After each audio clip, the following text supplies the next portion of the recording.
अस्सलाम वालेकुम नाज़रीन। नाज़रीन आप देख रहे हैं BNN न्यूज़ में हूँ फैसल शहजाद।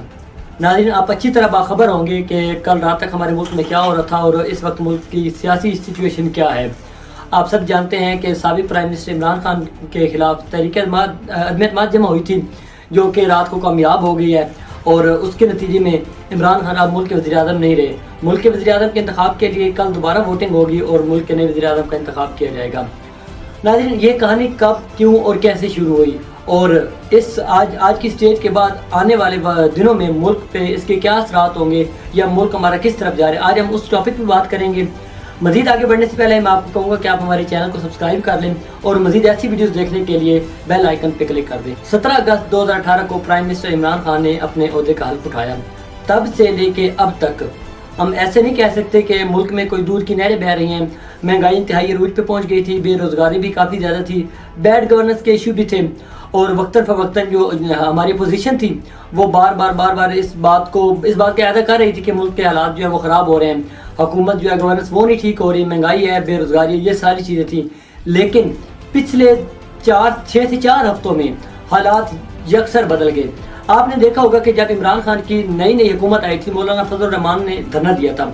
मौलाना फजल रहमान बार अपोजिशन को कह रहे थे कि आप हमारे साथ आए, ज्वाइन करें और इस सिलेक्टेड, वो इमरान खान को सिलेक्टेड वज़ीर-ए-आज़म कहते थे। वो कहते थे कि ये जमहूरी तरीके से नहीं आया, जैली तरीके से इंतखाबात हुए हैं और ये इंतखाबात चोरी करके आया है। वो मुसलसल सारी अपोजिशन जमातों को कहते रहे कि आप हमारे साथ आएँ और इमरान खान के खिलाफ एहतजाज करें, उसको निकालें। लेकिन मुस्लिम लीग नून और पाकिस्तान पीपल्स पार्टी ज़बानी कलामी तो वो उनके साथ थे, लेकिन प्रैक्टिकली उन्होंने उनको ज्वाइन नहीं किया।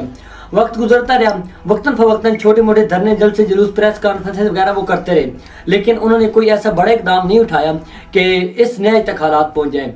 और रिकॉर्ड पे है शाहिद खान कानवासी जो कि हमारे साबिक वज़ीर-ए-आज़म हैं, वो बार ये भी कहते रहे कि अगर हम तहरीक अदम एतमाद लाना चाहें तो ला सकते हैं, लेकिन तहरीकें तब कामयाब होती हैं जब इनको पीछे से कोई सपोर्ट हो, जब इनकी पीछे से किसी के साथ कोई डील हो गई हो। जब उनका मतलब ये था कि जब इस्टेब्लिशमेंट साथ होती है तब ये तहरीकें कामयाब होती हैं, उसके अलावा ये तहरीकें कामयाब नहीं होती। लेकिन ये जो तहरीक कामयाब हो चुकी है, इसके लिए अभी सब यही कह रहे हैं कि जो इस्टेब्लिशमेंट है वो न्यूट्रल है, वो किसी के पीछे नहीं है। बल्कि आगे बढ़ते हैं और आपको बताते हैं कि मुसलसल 3 साल अपोजिशन इमरान खान को हटाने के दर पे थी कि किसी तरीके हट जाए, लेकिन वो उनसे नहीं हटाए जा रहे थे। इन 4 से 6 हफ्तों में जो वाक़यात हुए हैं वो सूरत हाल को यकसर बदल देने वाले थे। वो यूँ कि अपोजिशन ने तहरीक अदम एतमाद जो 8 मार्च को सबमिट करवाई। जब 8 मार्च को तहरीक अदम एतमाद सबमिट हो रही थी, तब जो हमारे प्राइम मिनिस्टर थे वो बड़े कॉन्फिडेंट थे कि ये अदम एतमाद कुछ भी नहीं कर सकेगी, क्योंकि उनको पता था कि मेरी इत्तेहादी जमातें मेरे साथ हैं, मेरे जो MNAs हैं, मेरे MPs जो हैं वो मेरे साथ हैं। सबसे बड़ी बात उनको इस बात का ज़ौम था कि मेरी जो पब्लिक है, जो मेरी आम आवाम है, वो मेरे साथ है और वो मुसलसल कॉन्फिडेंट रहे, पूरा एतमाद रहे कि तहरीक अदम एतमाद जो ये कामयाब नहीं हो सकेगी। दिन गुजरते गए और आहिस्ता आहिस्ता पता चलना शुरू हुआ कि PTI के कुछ ऐसे अरकान जो दीगर दूसरी जमातों से आए हुए थे वो आहिस्ता मुनहरफ होना शुरू हो गए। और हमने फिर वो मंजर भी देखा कि सिंध हाउस में पाकिस्तान तहरीक इंसाफ के मुनहरफ अरकान थे, वहाँ पे मीडिया जाके उनके इंटरव्यूज कर रहे हैं और बकौल उनके कि उनका ज़मीन अब जाग गया है। आप देखिए कि मुसलसल 3 साढ़े 3 साल वो हुकूमत में रहे, उन्होंने मराहत ली, उन्होंने तनख्वाहें ली, प्रोटोकॉल लिया, सब कुछ लिया, और अब जब तहरीक अदम एतमाद जमा होने वाली थी तब उनको अपना ज़मीर याद आ गया। उनका ज़मीर जो है वो उठ गया और उस ज़मीर ने आवाज़ दी कि आप ये इमरान खान बहुत गलत आदमी है, आप इसको छोड़ दें और मुतअद्दिदा अपोजिशन को ज्वाइन कर लें।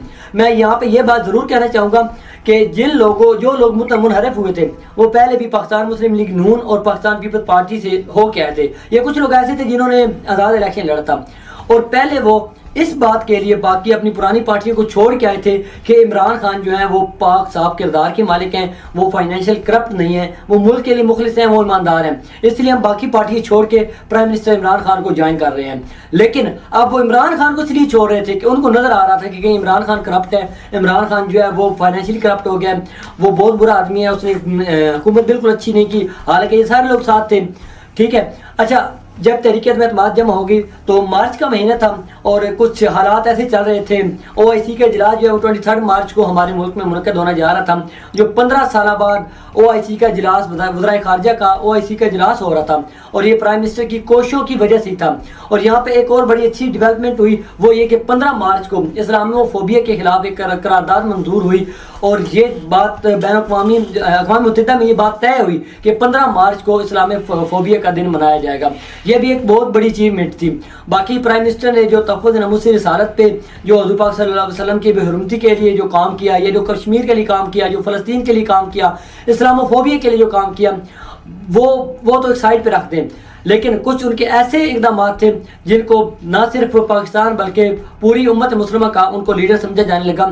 रूस ने इस बात की हिमायत की कि हुज़ूर पाक सल्लल्लाहु अलैहि वसल्लम की जो खाके बनते हैं उनकी पुरजोर मज़म्मत की जाती है। कनाडा इस मौके पे हमारे साथ था। तुर्की और बाकी दीगर जो इस्लामी ममालिक हैं वो इमरान खान को उम्मत मुस्लिमा का लीडर समझ रहे थे, लेकिन हमारे जो अंदरूनी हालात हैं वो काफ़ी ज़्यादा ख़राब हो रहे थे। अच्छा, ऐसे में होता ही है कि प्राइम मिनिस्टर इमरान खान जब देखते हैं कि उनके जो पार्टी के मेम्बरान हैं, उनके जो MNAs हैं, वो दूसरी तरफ उनका झुकाव बढ़ना शुरू हो गया। तकरीबन 22-24 MNAs जो थे वो मुनहरफ हो चुके थे। पार्टी को जो एक 172 की अक्सरियत थी वो साफ ज़ाहिर थी कि वो कम हो रही है। ऐसे में अपोजिशन ने इत्तेहादियों से भी रब्ता करना शुरू कर दिया। इत्तेहादी जमातें जिनमें BAP और MQM और उसके अलावा पाकिस्तान मुस्लिम लीग काफ, ये 3 मेजर इत्तेहादी जमातें थीं। इनके वोटों से ही इमरान खान की हुकूमत जो थी वो खड़ी थी। इनमें से कि कोई एक जमात भी साइड पे हो जाती तो बिल्कुल ये अक्सरियत खत्म हो जानी थी और अदम एतमाद कामयाब हो जानी थी। ऐसे में इमरान खान ने एक दो बार कौम से खिताब किया और कौम को 27 मार्च को डी चौक इस्लामाबाद में बुलवाया कि मैं अपनी कौम से खिताब करना चाहता हूँ और सबको बताना चाहता हूँ, जो भी ताकतवर हल्के हैं मुल्क में, वो उनको बताना चाहता हूँ कि मेरी कौम कितनी मेरे साथ है। या जो आवाम का बयानिया है, जो आवाम का नजरिया है, जो आवाम की सोच है, आवाम क्या मांगती है, वो सिर्फ सारे इदारों को बताना चाहते थे। उसके अलावा उन्होंने एक और बात की कि जब 27 मार्च का जलसा होगा उसमें मैं एक ऐसी चीज़ पेश करूंगा, एक ऐसा सरप्राइज दूंगा कि हालात का पांच ही पलट जाएगा। तो सबकी नजरें उस जलसे पे लगी। परेड ग्राउंड में ये जलसा हो रहा था डी चौक, क्योंकि जगह बहुत थोड़ी थी और बहुत ज़्यादा आवाम के आने की उम्मीद थी, तो इसलिए इस जलसे को परेड ग्राउंड में रखा गया और आवाम ने उस वक्त वाकई उनकी आवाज़ पे लब्बैक का और बहुत ज़्यादा आवाम, कमो बेश 15 लाख लोग जो थे वो परेड ग्राउंड में आ गए। सबकी नजर उस जलसे पे लगी हुई थी कि इमरान खान क्या सरप्राइज देने वाले हैं। तो ऐसे में जो इमरान खान ने सरप्राइज दिया, उन्होंने एक डॉक्यूमेंट दिखाया। उस डॉक्यूमेंट में उनके बकौल ये था कि एक मुल्क, एक यूरोपीय मुल्क हम पे दबाव डाल रहा है कि इमरान खान ने रूस का जो दौरा किया है वो दौरा ना करे, और अगर दौरा कर लिया है उसके बाद रूस ने जो यूक्रेन पे हमला किया था, इमरान खान यूरोपीय ममालिक के साथ मिलकर उनके मौक़िफ़ की हिमायत करे, और अगर वो नहीं करता तो पाकिस्तान को इसके बहुत खतरनाक नताइज भुगतना पड़ेंगे। इमरान खान ने अपने 2-3 जलसों में कहा था, जब उनसे यूरोपीय यूनियन ने उनको खत भेजा था और उनको कहा था कि आप इस में हमारे मौक़िफ़ के साथ खड़े हों कि जो रूस ने यूक्रेन पे हमला किया, आप हमारे मौक़िफ़ के साथ खड़े हों। तो इमरान खान के तारीखी अल्फाज हैं कि हम कोई तुम्हारे गुलाम है कि जो आप कहेंगे वो हम करेंगे, हम बिल्कुल वो नहीं करेंगे। और उसकी वजह उन्होंने ये बताई कि बारहा हमने कहा कि जो भारत कश्मीर में कर रहा है, आप उसमें हमारे मौक़िफ़ के साथ अगर खड़े होते हैं तो आज हम भी आपके मौक़िफ़ के साथ खड़े थे। जब आप हमारे मौक़िफ़ पे हमारे साथ खड़े नहीं होते तो हम क्यों आपके साथ आपके मौक़िफ़ पे खड़े हुए। इन दिनों में उन्होंने पाकिस्तान की खुद मुख्तार खारजा पॉलिसी को हर जगह अपनाने की कोशिश की और सबको बताया कि जिस मुल्क की पॉलिसी खुददार होती है, जिस मुल्क की खारजा पॉलिसी खुददार होती है, वो मुल्क कभी भी कमज़ोर नहीं हो सकता। और आज़ाद कौमें जो हैं उनकी खारजा पॉलिसी अपनी होती है, ना कि कोई अमेरिकन या कोई यूरोपीय मुल्क उनको डिक्टेट करे। उन्होंने 2-3 जलसों में बरमला अमेरिका को भी ललकार के कहा। और उनका एक और बड़ा लफ्ज़ मशहूर है, एब्सोल्युटली नॉट। जब एक HBO चैनल के एक एंकर पर्सन ने उनसे इंटरव्यू किया और उनसे पूछा, क्योंकि अमेरिका की फौजें अफगानिस्तान से निकल रही हैं लेकिन अमेरिका अफगानिस्तान पर अपनी नज़र रखना चाहता है, तो अगर अमेरिका आपसे अड्डे मांगे, आपके हवाई अड्डे मांगे, तो क्या आप दहशतगर्दी को ख़त्म करने के लिए अमेरिका को अपने अड्डे देंगे कि वो अफगानिस्तान पर नज़र रख सके। तो उस वक्त इमरान खान का जो जवाब था वो बड़ा तारीखी था कि एब्सोल्युटली नॉट, हरगिज़ नहीं, मैं अमेरिका को अपने अड्डे नहीं दूंगा, क्योंकि पाकिस्तान एक खुद मुख्तार रियासत है और हमने अपने फैसले खुद करने होते हैं। हम किसी के जंग का हिस्सा नहीं बनेंगे, हम अपनी जंग लड़ेंगे, हम अमन में तो आप लोगों के साथ हैं लेकिन जंग में हम किसी का साथ नहीं देंगे। बस यही उनका कसूर था, ये उनको गुनाह था, जिसकी वजह से अमेरिका जैसी सुपर पावर जो थी वो उनकी मुखालिफ हो गई थी। बात करते इसी जलसे की, तो इमरान खान ने वो डॉक्यूमेंट लहराया और उन्होंने बताया कि इस डॉक्यूमेंट में हमारे मुल्क को इमरान खान को नहीं, हमारे मुल्क को धमकी दी गई है कि अगर इमरान खान वजीर आजम रहा तो आपके मुल्क को बहुत ज़्यादा खतरनाक नताइज भुगतने पड़ सकते हैं। इसलिए जल्द अज जल्द इमरान खान को हटाया जाए। और उसमें यह बात भी लिखी गई थी कि आपके मुल्क में एक नो कॉन्फिडेंस मूवमेंट आ रही है, अगर वो कामयाब हो जाएगी तो हम पाकिस्तान को माफ़ कर देंगे, अदरवाइज पाकिस्तान जो है वो अपने कसूरों का जिम्मेदार खुद होगा। तो ये लेटर इमरान खान के बकौल हमें 7 मार्च को मौसूल हो रहा है और उससे अगले ही दिन 8 मार्च को नो कॉन्फिडेंस मूवमेंट जो है वो सबमिट हो जाती है। इस दौरान हमने देखा कि अपोजिशन की मुख्तलिफ पार्टीज जो थी वो अमेरिकन ऑफिशियल से मिल रही थी, तस्वीरें आ रही थी, वीडियोज आ रही थी, लेकिन कोई पूछने वाला नहीं था कि अपोजिशन के रहनुमा जो हैं वो अमेरिकन ऑफिशियल से क्यों मिल रहे हैं, क्यों मुलाकातें हो रही हैं। साफ रिजीम चेंज हो रही थी।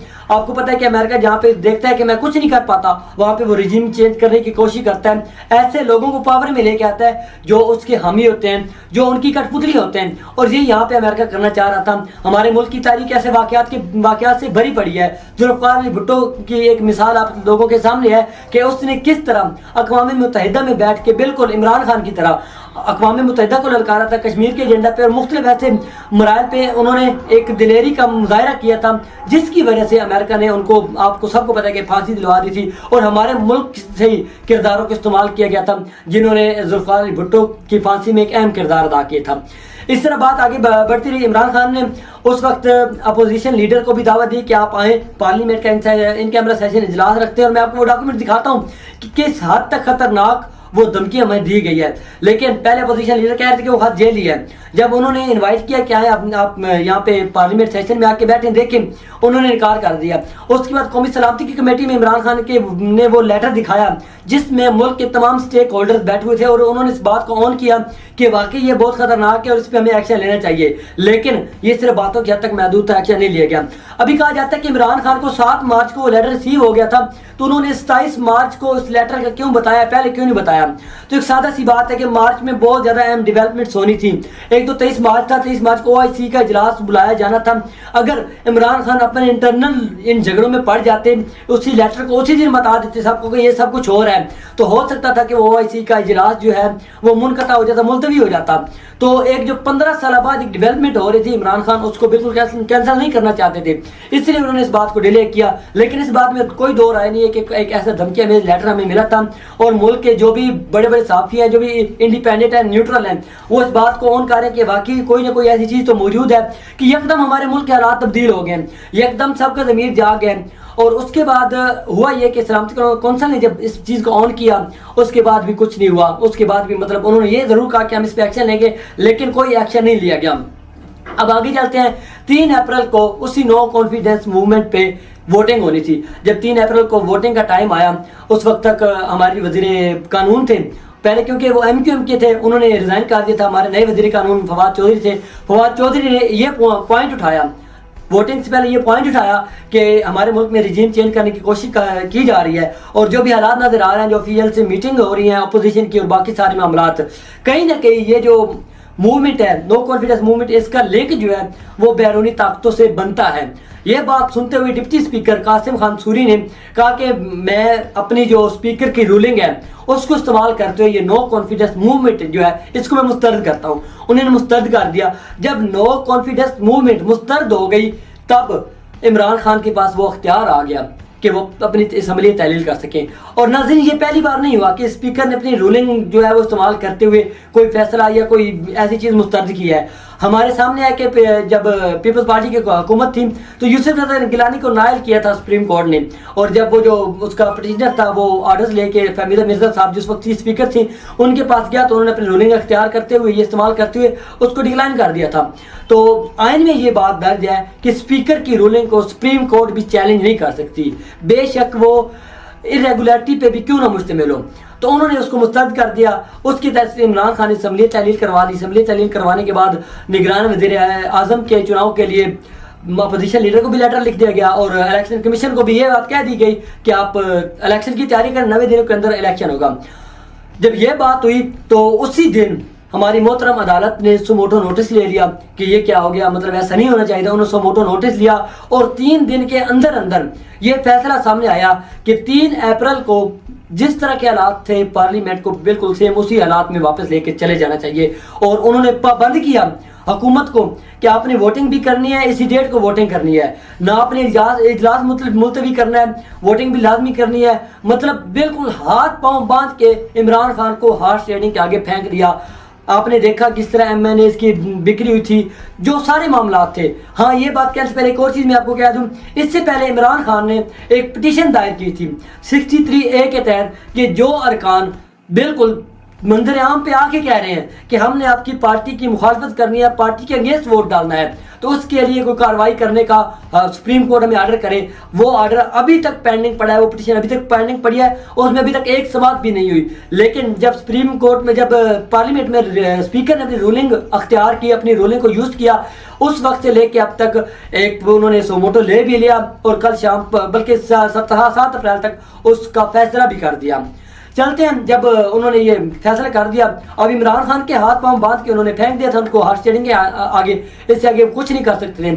जब वोटिंग का दिन था यानी कि 9 अप्रैल 2022 सुबह से लेके मगरिब तक, अफ्तारी तक, उन्होंने कोशिश की कि किसी न किसी तरीके अपोजिशन लीडर को ये लेटर दिखा के उसको इस बात पे कन्विंस किया जाए कि एटलीस्ट कम से कम ये आप लेटर देख लें, आपको आइडिया हो जाए कि आप बैरूनी हाथों में खेल रहे हैं, जाने अनजाने में आप खेल रहे हैं। लेकिन उन्होंने वही मैं ना मानू की रट लगाई कि उन्होंने कहा लेटर नहीं देखना, आप वोटिंग करवाओ, वोटिंग करवाओ, वोटिंग करवाओ। जब मगरिब हो जाती है, अफ्तारी हो जाती है, जब इमरान खान देखते हैं कि अभी और कोई रास्ता नहीं है, तो वो ऐसा करते हैं कि अपनी काबीना का इजलास बुलाते हैं, स्पीकर को बुलाते हैं, डिप्टी स्पीकर को बुलाते हैं। पहले डिप्टी स्पीकर ने वो लेटर, वो खत, वो मरासला नहीं देखा हुआ होता, तो जब वो मरासला देखते हैं, जब वो डॉक्यूमेंट देखते हैं, जब वो लेटर देखते हैं, तो उनकी आंखें फटी की फटी रह जाती हैं कि ये कुछ हो रहा है हमारे मुल्क में। एक वो मुल्क जो 7 समंदर पार बैठा हुआ है, वो उधर बैठ के हमारे मुल्क में रिजीम चेंज करने की कोशिश कर रहा है। हमारे अपोजिशन लीडर्स जो हमारे अपोजिशन की पार्टीज हैं, उनको वो कंट्रोल करके हमारे मुल्क की जो है वो हुकूमत को तब्दील करने की कोशिश कर रहे हैं। तो वो वापस आते हैं दोनों, क्योंकि उनके पास अब और कोई चारा नहीं होता। तो वो इस बात को ज्यादा अहमियत देते हैं, वो इस बात को प्रायोरिटी देते हैं कि बजाय इसके कि हम वोटिंग करवाएं और इस गुनाह में और इस मुल्क की गद्दारी में अपना हिस्सा डालें, हमें रिजाइन कर देना चाहिए। उन्होंने बरमला आके कहा कि मैं इस गुनाह में शामिल नहीं हो सकता, मैं मुहब्बी वतन हूँ, मैं पाकिस्तान से मोहब्बत करने वाला हूँ। लेकिन जो लेटर मैं देख के आया हूँ, जो डॉक्यूमेंट मैं देख के आया हूँ, मेरी उसने आंखें खोल दी हैं। मैं सोच भी नहीं सकता कि कोई मुल्क ऐसे कर सकता है और हमारे मुल्क के अंदर बैठे हुए किरदार उनके हाथों का आलेकार बन सकते हैं। वो इस्तीफा दे देते हैं और इस्तीफा देने के बाद वो अयाज सादिक को कहते हैं कि आप आएँ और आप वोटिंग करवाएं। उस वक्त कहीं खुशी के शादियाने बाज रहे होते हैं और कहीं मुल्क की जो अवाम है वो रो रही होती है, परेशान होती है कि हम इस कदर भी काऊ हैं। इससे पहले अपोजिशन लीडर की ऐसी ऐसी बातें सामने आ चुकी होती हैं। वो कह रहे होते हैं कि beggars are not chooser, beggars जो है वो चॉइस नहीं कर सकते। वो बेगर्स किसे कह रहे थे? वो पाकिस्तान की कौम को कह रहे थे। आप खुद अंदाजा लगाएं कि एक लीडर कहते हैं कि हम खुददार कौम हैं, हम अपने फैसले खुद करेंगे। ला इलाहा इंसान को आजाद कर देती है, लेकिन यहाँ पे वो लोग भी मौजूद हैं जो कहते हैं नहीं हम भिखारी हैं, हमने भीख मांगनी है, हम अमेरिका के सारे हम लोग जिंदा हैं। क्या वाकई हम ऐसे जिंदा हैं? अगर ऐसे जिंदा हैं तो दो कौमी नजरिए की क्या जरूरत थी? ला इलाहा इल्लल्लाह मुहम्मद रसूलुल्लाह के नारे पे, के कलमे पे ये वतन बना था, ये पाकिस्तान बना था। आप अभी उसी उसको नफी कर रहे हैं। आप अभी उसी पाकिस्तान के बारे में कह रहे हैं कि हम लोग भिखारी हैं, हम अमेरिका के मरूने मिन्नत हैं, हम यूरोपीय यूनियन के मरूने मिन्नत हैं। भाई क्यों है हम यूरोपीय यूनियन के मरूने मिन्नत? हम एक आजाद कौम है, कोई मुल्क हमें डिक्टेट नहीं कर सकता। यही बार बार इमरान खान कहते रहे, लेकिन किसी के कानों पे जूं तक नहीं देंगी। उसके साथ सिर्फ एक ताकत खड़ी थी और वो थी अवाम की ताकत। आप लोगों ने सोशल मीडिया भी देखा, आप लोगों ने इंटरव्यूज भी देखे, आप लोगों ने सर्वेज भी देखे, आपको पता चल रहा होगा कि इस वक्त किस हद तक इमरान खान के साथ अवाम है। हम लोग खुद से सोशल मीडिया इस्तेमाल करते हैं, आप में से हर तीसरा बंदा, बल्कि मेरे ख्याल में हर बंदा सोशल मीडिया इस्तेमाल करता है। पहले हम लोग देखते थे कि सोशल मीडिया पे महंगाई का रोना रोया जा रहा होता था, सोशल मीडिया पे बेरोजगारी का रोना रोया जा रहा होता था, हर बंदे इमरान खान को लान तान कर रहा था। लेकिन क्योंकि हम मुसलमान कौम है, हमारे अंदर इतनी गैरत तो है कि हम इस चीज का अंदाजा कर सकें कि कौन रॉन्ग है और कौन राइट है, कौन मुल्क के लिए लड़ रहा है और कौन बैरूनी ताकतों का कलाकार बना हुआ है। तो हम लोगों ने देखा कि इस महीने में, इन 4 से 6 हफ्तों में अवाम ने, अल्लाह ने अवाम के दिलों को इमरान खान की तरफ माइल कर दिया। हर बंदा इमरान खान को सपोर्ट कर रहा है, चाहे कोई माजूर है, चाहे कोई 3 साल का बच्चा है, या चाहे कोई 80 साल का बुजुर्ग है, वो कहता है कि यार ये बंदा ठीक है, इसके पीछे चलना चाहिए, ये मुल्क के लिए बेहतर कर रहा है। लेकिन आपने हमारी नाम निहाद अपोजिशन भी को भी देखा। हाँ, कुछ लोग उनके साथ भी मौजूद हैं, ये नहीं उनके साथ मौजूद नहीं है, लेकिन मुहब्बे वतन पाकिस्तानी वो भी हैं। उन लोगों को भी सोचना चाहिए कि सारे हालात तब्दील हो रहे हैं और यकदम सारा कुछ क्यों हो रहा है। आपने देखा होगा श्रीलंका ने अमेरिका के मौक़िफ़ की हिमायत नहीं की थी, पाकिस्तान से पहले उनका रिजीम चेंज हो गया, उनकी हुकूमत चेंज हो गई। कुवैत ने नहीं की थी, कुवैत का रिजीम चेंज हो गया, कुवैत की हुकूमत तब्दील हो गई। लेकिन ये पाकिस्तान था, पाकिस्तान को लीड करने वाला एक ऐसा बंदा खड़ा था जिसने आखिरी गेंद तक लड़ा, आखिरी मिनट तक वो लड़ता रहा। और अमेरिका अपनी पूरी उसने कोशिश की कि मैं जल्द अज जल्द इसकी पाकिस्तान की रिजीम चेंज कर दूं। वो बिल्कुल वो नहीं कर सकता था अगर हमारे इदारे उसका साथ ना देते। लेकिन इस बार हमारे इदारों ने भी बिल्कुल गैर मुल्की हाथों का आलेकार बने और उन्होंने रिजीम चेंज करने में उसकी मदद की। साबिक ISI चीफ जनाब जनरल हमीद गुल ने कुछ बातें की थी कि अमेरिका ने ISI की मदद से अफगानिस्तान में अमेरिका को शिकस्त दे दी। दुनिया देखेगी कि अमेरिका ने ISI की मदद से अमेरिका को शिकस्त दे दी। लेकिन आज ये नारा गूंज रहा है कि अमेरिका ने पाकिस्तानियों की मदद से पाकिस्तान को शिकस्त दे दी। अब देखते हैं कि नेक्स्ट सिनेरियो क्या बनता है। कुछ हालात नजर आ रहे हैं, उसके बारे में कुछ चंद बातें मैं करता हूँ, कुछ बात ऐड करना चाहूँगा। कल 11 अप्रैल को शहबाज शरीफ साहब हल्फ उठाएंगे वजारत उज़्मा का। यहाँ पे एक और बात मैं आपको बताना चाहूँ कि कल 11 अप्रैल को उनको फर्द जुर्म भी आयद उन पे होनी थी। वो मुल्जिम हैं, वो जेल से जमानत शुदा हैं। एक देखिए कि दुनिया क्या सोचेगी पाकिस्तान के बारे में कि पाकिस्तान का वज़ीर आज़म वो शख्स बनने जा रहा है जिस पे करप्शन के केसेस हैं, जो अदालत से, जो जेल से जमानत पे रिहा हुआ है, और जिस डेट को उस पे फर्द जुर्म आयद होनी थी उसी डेट को वो वज़ीर आज़म बनाया जा रहा है। दुनिया क्या सोचेगी। खैर, ये वो लोग हैं जो पहले इस तरह इतनी जल्दी इकट्ठे नहीं होते थे। ये इकट्ठे होते थे जब इनके अपने मफादात जो थे वो मुश्तरका थे। जब भी इलेक्शन होते थे ये एक दूसरे को लान तान करते थे। ये PDM में दर्जन से ज्यादा जमातें ये एक दूसरे पे लान तान करती थी और आइंदा भी इन्होंने यही करना है। अभी इमरान खान के पास तो 165 सीटें थी ना, और उसको 2-3 इत्तेहादी मिला के हुकूमत बनाना पड़ी थी। मुस्लिम लीग नून के पास टोटल 85 सीटें हैं। बाकी जितनी भी मतलब इत्तेहादी जमातें, इनके साथ तहरीक इंसाफ के साथ 2-3 थी ना, इनके साथ कोई 10-12 इत्तेहादी जमातें हैं। तो इन्होंने थोड़ा थोड़ा करके सबको हुकूमत देनी है, सबको वजारतें देनी है। इनके नजरिए अलग है, इनकी सोच अलग है, इनके झंडे अलग हैं, इनका मकसद अलग है। लेकिन ये लोग इकट्ठे हुए हैं सिर्फ पाकिस्तान को खाने की खातिर। इनको इकट्ठे करने वाला और कोई नहीं था, वो अमेरिका था। उसने डॉलर फेंके थे, तो वो डॉलर्स को चुनते हुए ये लोग इकट्ठे हुए हैं। तो जब सबकी सोच अलग है, सबके नजरिए अलग है, सबका काम करने का तरीकाकार अलग है, तो ये लोग इकट्ठा रह के काम कैसे कर सकते हैं। इनसे ये हुकूमत नहीं चल पड़नी। ये बिल्कुल हर बात बिल्कुल वाज़ेह है, रोज़े रोशन की तरह ये बात यहाँ है। इन्होंने ये बात खुद भी जानते हैं कि हम लोग हुकूमत नहीं कर सकेंगे। लेकिन इन लोगों का 1 पॉइंट एजेंडा था कि किसी ना किसी तरीके से इमरान खान को हटाया जाए। अभी इमरान खान को हटा दिया, नेक्स्ट ये भी ऐसा करेंगे कि अपने ऊपर जो करप्शन के केसेस हैं उनको ख़त्म करने की कोशिश करेंगे। बल्कि उससे पहले जो इंतखाबी इस्तेलाहात इमरान खान ने की थी, जो ईवीएम मशीन का कानून उन्होंने पास किया था, उसके अलावा ओवरसीज पाकिस्तानी का कानून उन्होंने पास किया था, सबसे पहले उन दोनों को ये रिवर्स करेंगे। क्योंकि इनको पता है कि जो 90 लाख ओवरसीज पाकिस्तानी हैं वो 100% इमरान खान के सपोर्टर हैं। और वो सपोर्टर क्यों हैं? क्योंकि वो देख रहे हैं वहाँ पे बाहर जाके, वो महंगाई को भी देख रहे हैं कि पूरी दुनिया में महंगाई कितनी हो गई है। वो देख रहे हैं कि इमरान खान की हुकूमत आने के बाद उनकी इज्जत कितनी बड़ी है वहाँ पे ओवरसीज पाकिस्तानियों की।